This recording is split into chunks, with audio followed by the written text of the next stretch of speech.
2027 માં ખુરશીથી ઉખેડી ફેંકવાની તાકાત પણ આ ગુજરાતના ખેડૂતો ધરાવે છે। આંબલાના વળતરથી લઈ ખાતર બિયારણથી લઈ દેવા માફીની માંગણી સાથે આખા ગુજરાતમાં જુદી જુદી જગ્યાએ લોકો લડી રહ્યા છે। જ્યારે ગુજરાતનો ઇતિહાસ લખાશે ત્યારે 15 જૂનનો દિવસ ચોક્કસ લખાવાનો છે અને પહેલી વખત આ ગુજરાતની સરકાર, દિલ્હીની સરકાર, એની પોલીસ, એના તંત્રને ખબર પડી કે ખરા અર્થમાં હવે ખેડૂતો રસ્તા પર ઉતર્યા છે। જેણે પોતાના પક્ષ માટે, રાજકારણ માટે નહીં પણ આ દેશ માટે 4000 કિલોમીટર ચાલ્યા। કોંગ્રેસનો એક એક કાર્યકર આ ગુજરાતના ખેડૂતોના હક અધિકાર માટે જે લડાઈ લડવાની હશે, જ્યાં સુધી લડવાની હશે, જે હદ સુધી જવાનું હશે, લડાઈ લડવા માટે તૈયાર છે।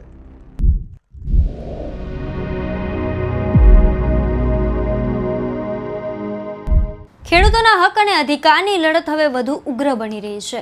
વ્રજવાણીથી શરૂ થયેલી 451 કિલોમીટરની ઐતિહાસિક કિસાન અધિકાર પદયાત્રા સફળ સમાપન પ્રસંગે યોજાયેલી કિસાન અધિકાર સભામાં કોંગ્રેસના નેતા અમિત ચાવડાએ ભાજપ સરકાર પર આકરા પ્રહારો કર્યા છે।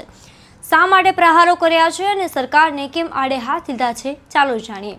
નમસ્કાર, તમે જોઈ રહ્યા છો ગુજરાત પ્લસ ન્યૂઝ અને હું છું મમલ। અમિત ચાવડાએ કહ્યું કે આજે જે લોકો ગાંધીનગરમાં સત્તાની ખુરશી પર બેઠા છે તેમને ત્યાં સુધી પહોંચાડનાર ગુજરાતનો ખેડૂત છે, પરંતુ જો એ જ ખેડૂતને હેરાન કરવામાં આવશે, તેમના હક અને અધિકારો છીનવાશે તો 2027માં ખેડૂતો જે તેમને સત્તાની ખુરશી પરથી ઉખાડી ફેંકશે।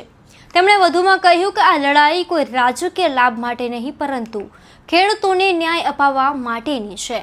જ્યાં સુધી ખેડૂતોના પ્રશ્નોનું નિરાકરણ નહીં આવે અને તેમને યોગ્ય ન્યાય નહીં મળે ત્યાં સુધી કોંગ્રેસ ખેડૂતોની સાથે રહીને આંદોલન અને લડત ચાલુ રાખશે। તો આવો સાંભળીએ વધુમાં અમિત ચાવડા શું કહી રહ્યા છે। આજે કિસાન કોંગ્રેસ દ્વારા કચ્છના વ્રજવાણીથી શરૂઆત કરી ને 450 કિલોમીટરની પદયાત્રા કરી ને દ્વારકા ખાતે આ કિસાન અધિકાર યાત્રા આવી છે। ત્યારે મારી બધાને વિનંતી છે કે એકવાર જોરદાર તાળીઓ સાથે જે પણ પદયાત્રીઓ પોતાના માટે નહીં, પોતાના પરિવાર માટે નહીં પણ આ ગુજરાતના ખેડૂતોના હક અધિકાર માટે આ કિસાન અધિકાર યાત્રા લઈને નીકળ્યા, એમને બધાને ખૂબ ખૂબ અભિનંદન છે।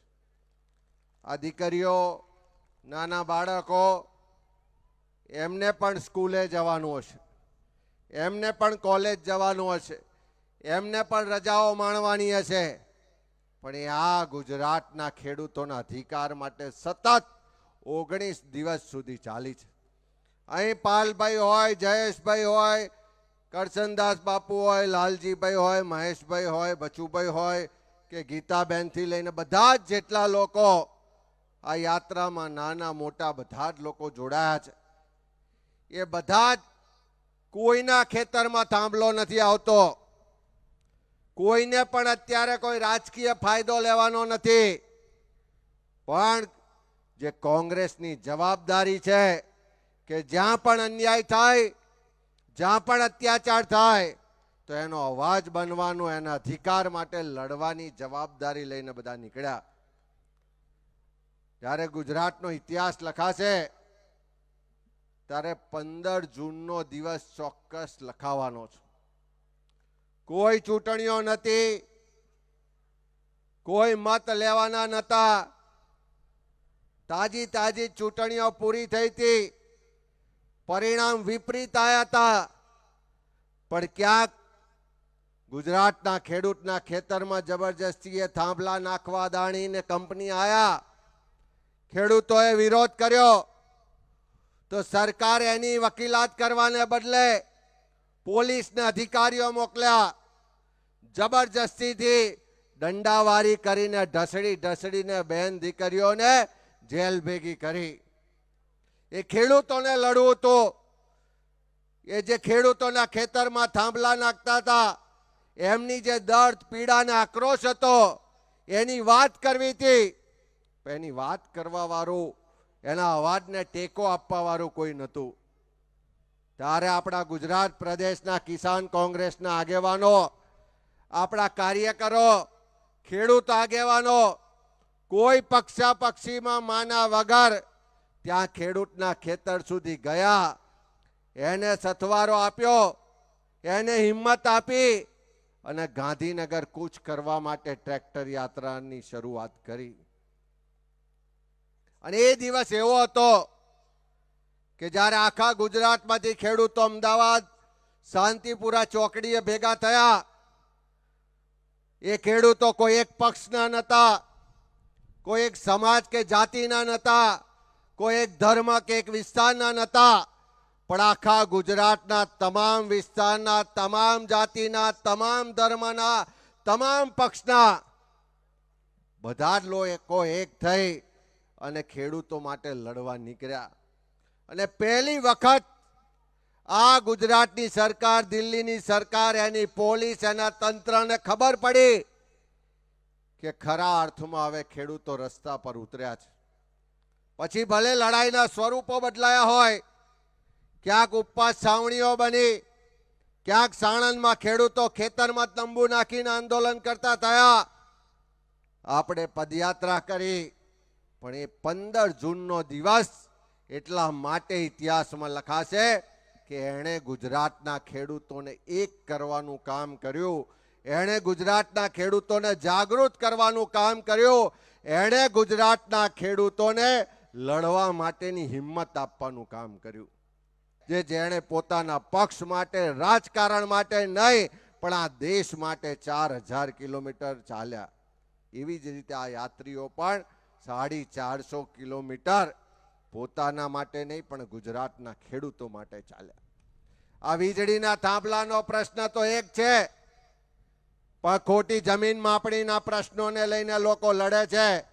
ભાઈઓ વચ્ચે વેર થયા, અનેક જગ્યાએ ધીંગાણા થયા, લોકોના માથા ફૂટ્યા અને કેટલાય મોતના મુખમાં ધકેલાયા.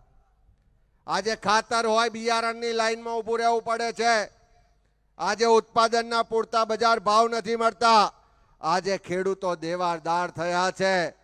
આજે જમીન માપણીથી લઈ, થાંભલાના વળતરથી લઈ, ખાતર બિયારણથી લઈ, દેવા માફીની માગણી સાથે આખા ગુજરાતમાં જુદી જુદી જગ્યાએ લોકો લડી રહ્યા છે.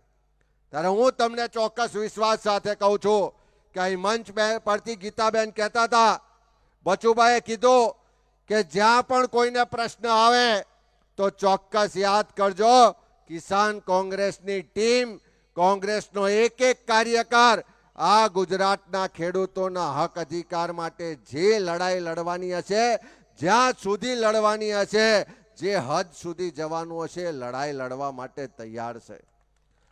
અને હું તો સરકારમાં બેઠેલા લોકોને પણ કહું છું કે આજ ગુજરાતના ખેડૂતોએ તમને ગાંધીનગર ને દિલ્હીની ગાદીએ બેસાડ્યા છે. આજ ગુજરાતના ખેડૂતોના આશીર્વાદથી લીલા થયા છો, પણ ખેડૂતોની વાત નહીં સાંભળો તો અહીં જે કૃષ્ણા કહેતી હતી કે હાય લાગશે એટલું નહીં. બાબા સાહેબ આંબેડકરે જે મતનો અધિકાર આપ્યો છે, 2027માં ખુરશીથી ઉખેડી ફેંકવાની તાકાત પણ આ ગુજરાતના ખેડૂતો ધરાવે છે. ત્યારે મારી આપ સૌને આજે વિનંતી છે કે આજે ભલે આપણે આ યાત્રાનું સમાપન કરીએ, પણ જ્યાં સુધી આ ગુજરાતના ખેડૂતોને એનો ન્યાય ના મળે ત્યાં સુધી લડાઈ લડવાની છે. લડાઈનું સ્વરૂપ કોઈ પણ હોય, આપણે આ લડાઈના અંત સુધી લડવાની છે. અને હું વિશ્વાસ સાથે કહું છું કે સડકથી લઈને સંસદ સુધી જ્યાં પણ આ ખેડૂતોના મુદ્દે લડવાનું થાય, કોંગ્રેસ પાર્ટીનો કાર્યકર હોય, ચૂંટાયેલો ધારાસભ્ય હોય કે આપણા વિપક્ષના નેતા રાહુલ ગાંધી સુધી લડવાનું થાય, આખી કોંગ્રેસ પાર્ટી આ ખેડૂતોના મુદ્દે તમારી સાથે છે. અમિત ચાવડાની વાતથી તમે કેટલા સહેમત છો, શું વિચારો છો, કમેન્ટ કરીને જરૂરથી જણાવજો. અને વધુ સમાચારની માહિતી માટે ગુજરાત પ્લસને સબસ્ક્રાઇબ કરવાનું ભૂલતા નહીં. નમસ્કાર.